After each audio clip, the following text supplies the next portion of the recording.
Good morning, grade 10 ceramics students. I'm Mr. Pattinson. This is what I look like. And I'm going to talk to you today in this short video about the project that you're going to begin this week.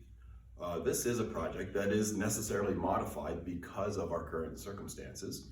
And instead of a clay project, you're going to work with natural materials. The project usually looks like this. If you were in school, you would be working with positive and negative relief in clay. Positive relief is everything that you can reach out and touch with your finger. Even with your eyes closed, you can feel positive relief. Negative relief is everything that sits below that surface that is immediately tactile. So if you press into clay or incise line into clay, that's negative relief. So we're going to reinvent the first project, that's a relief, as a nature tile. What does that mean? We have to go out into nature. See you there. I'm really far out in nature now, but I feel safe. And I advise you to keep safe as well. When you're really far out in nature, like me, bring everything you need to return safely. I have mosquito repellent and bear spray. Always be aware of the potential danger of wild animals. Keep your distance, stay safe. Not everybody plays it smart, and the consequences may be tragic. Be aware of those plants that can harm you. If you are in any doubt about the safety of a plant or wild grasses where you are looking, be very cautious and read the tag that identifies the plant that you're looking at. It will give you all of the safety information you need. We're moving into a pretty wild environment now, so I may just walk and be silent now. You can feel the wildness, and somehow you sense the wildness around us. The best nature is found in those wild places where humans rarely venture. The traces of human contact become fewer and fewer. These wild plants interest me for their texture, their color, their shape, and their size. I think I'll take some of these back with me. Harvesting the plants with special harvesting scissors.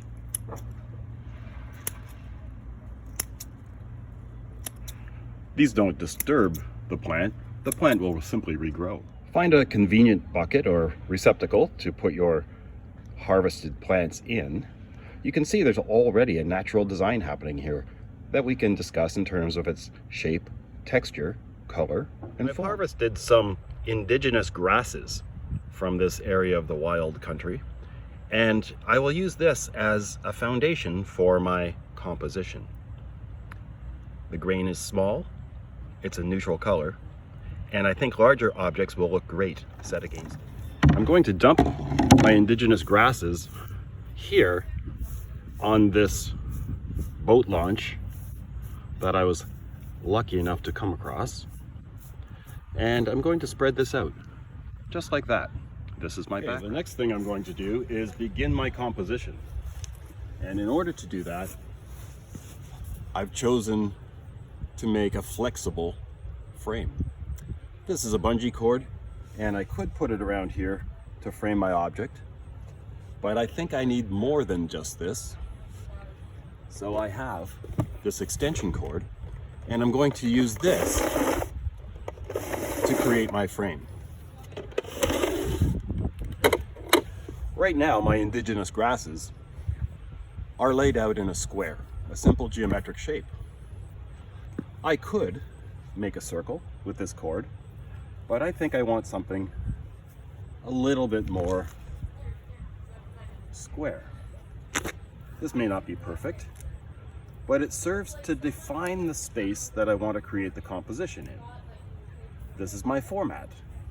The format is the shape of your picture. So we spread this out like this. I wonder how much space I'll need. All right. Very nice. If I don't like the look of my cord, and maybe I want something a little bit more natural looking, I'm going to spread this a little bit thinner and use other indigenous grasses to create my frame, like this. So I'm actually using the plants that are native to this region as the frame itself. And I might need some of these over here. Okay, this is the surface upon which I'm going to work. And you can see that we're already building a variety of textures. Hello again. We're back in the classroom right now because I would like to show you other things that I've gathered on my travel. Exploring nature, I found some really interesting things. These are giant pea pods. I like their shape. These are chestnuts. They used to be plentiful in southern Ontario, but not so much anymore. They're very smooth. I like their soft texture. I like their color. This is an interesting thing. Look at all the texture on that. Some kind of wild puffball. I have little bits of wood that appeal to me for their color, their texture, and this one almost looks like a head. Do you see that? That looks like a head. So this appeals to me. I don't know where I'm going to use it. I might not use it in this composition, but I could very well use it in another. We have pine cones. Okay.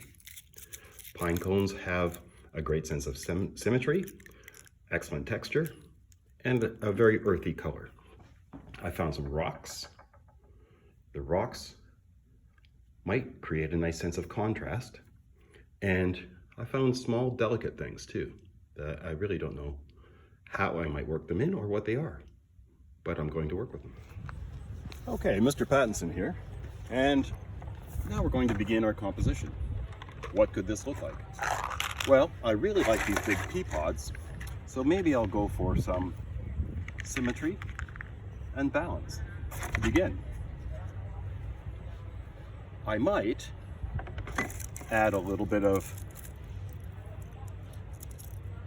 color at the bottom to create a contrast. I'm not sure how well these are seen. I have a lot of these small chestnuts, and I could distribute them almost randomly around my composition. I'll put them wherever I think they look best. I think I want something to dominate. I think I want something to be the center of my composition, but I'm going to move this over here, put that up there.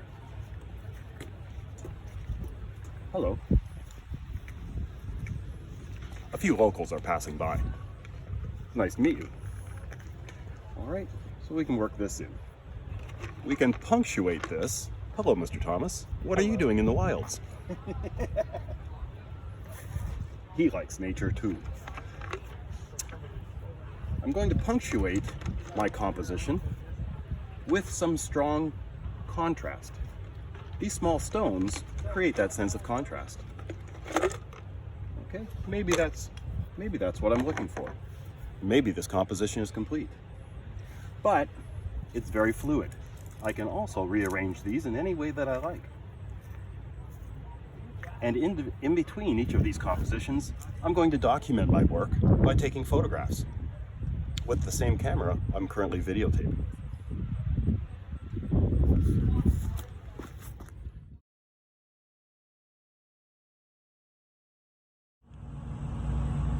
Remember, students, working with natural materials is easy and inexpensive. Materials can be found anywhere. They're beautiful, expressive, colorful, and bountiful. Wherever you find them, they're yours for the taking. Go. Hey you! Get out of my garden! Ah! This is Mr. Pattinson racing back to the classroom. See you there.